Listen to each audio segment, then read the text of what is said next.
אנחנו נמצאים כאן היום מכיוון שזוג פעילים של הליגה נגד השמצה בארצות הברית היה לו מאוד מאוד חשוב להפגיש בין יהודים וערבים בארץ, והרעיון הוא לקחת את תוכנית עולם של שונות של הליגה נגד השמצה שמדברת על סטריאוטיפ, על דעה קדומה, על מי זה האחר, איך אני קולט מי זה האחר, ואז לעשות את המפגשים האלה ביחד.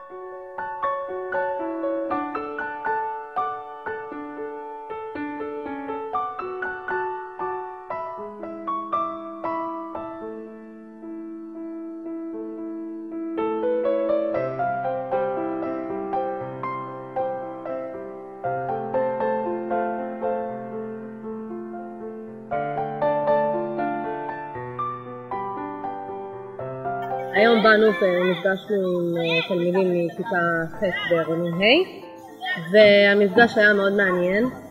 בתחילה היה להם ככה קצת לא נעים, קצת מוזר, אבל דווקא שכאילו הפעילויות שדרשו כאילו שיתוף פעולה, אז הם יותר התחברו אחד לשני, כי הם הצטרכו לסמוך אחד על השני ולתת אמון אחד בשני, אז הם יותר התחברו, ערבית, עברית, הם הבינו אחד את השני מצוין. במהלך היום היה להם פעילויות אתגריות שהצריכו מחשבה. זה לא התבסס על יכולת ספורטיבית, זה היה צריך לשתף פעולה. אם לא כולם לוקחים חלק, גם בחשיבה, גם בעשייה, אי אפשר להצליח את המשימה.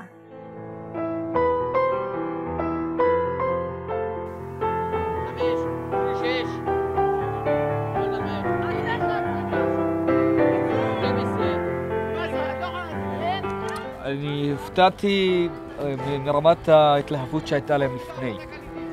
הם מאוד התלהבו למרות שקילומטרים בודדים מפרידים ביניהם מבחינת מרחק גיאוגרפי ומבחינת שתי בתי הספר. אבל רמת ההתלהבות שלהם להיפגש ולראות אחד את השני היה די מפתיע.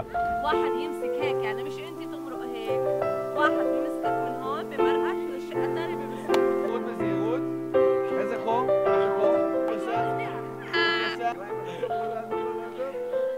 טוב מאוד, אוקיי? מהר מאוד הם הבינו שהם לא הצליחו את המשימה ככה, הם היו צריכים להתערבב. הייתה משימה שהם היו צריכים ממש לעבור אחד על השני, לדלג אחד על השני, ובסוף מישהי שעברה חיבקה תלמיד שלי. זה היה מדליק. לא, אתה לא מחזיק ככה בשום מקרה, הוא יעזור לך עניין. לא! בהכשרה כאילו זה ממש חיזק את הערכים שלי ואת התחושה שלי שאני רוצה להיאבק נגד התופעות ואת הגזענות, או לא לפתור אותה, אבל לפחות להשריש את זה בילדים הקטנים, ללמד אותם, לחזק את המודעות שלהם לנושא.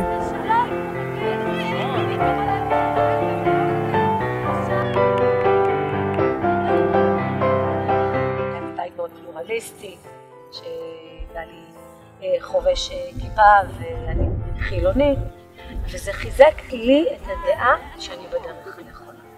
שככה צריך לנהוג וככה צריך להיות ולכבד כל אחד, את האחר באשר הוא. נוצרו פה אפילו חברויות, החליפו טלפונים, ואחת עכשיו שמעתי שהיא אמרה, אוף, לא בא לי להיפרד מהם. עברנו השנה פרויקט של הליגה נגד השמצה עם מירי ומוסטפא, ועשינו כל מיני פעילויות נגד גזענות, נגד סטיגמות, דעות קדומות, סטריאוטיפים. הכרתי היום חברים חדשים, עשינו פעילויות מעניינות, והיה לנו כיף ומעניין. למדתי שאותו דבר כמונו, חוץ מהדעת ואולי צבע עור, אבל כאילו כמו כולנו, גם להם יש את כל העניינים הזה עם את הכיף, את המבחנים, את התעודות, את החבר'ה. הפואנטה היא ללמוד ולחקור ולבסס אם כן ואם לא, וללמוד את השני, כי כך נוכל להתקדם ולקבל את עצמנו ואת האחרים.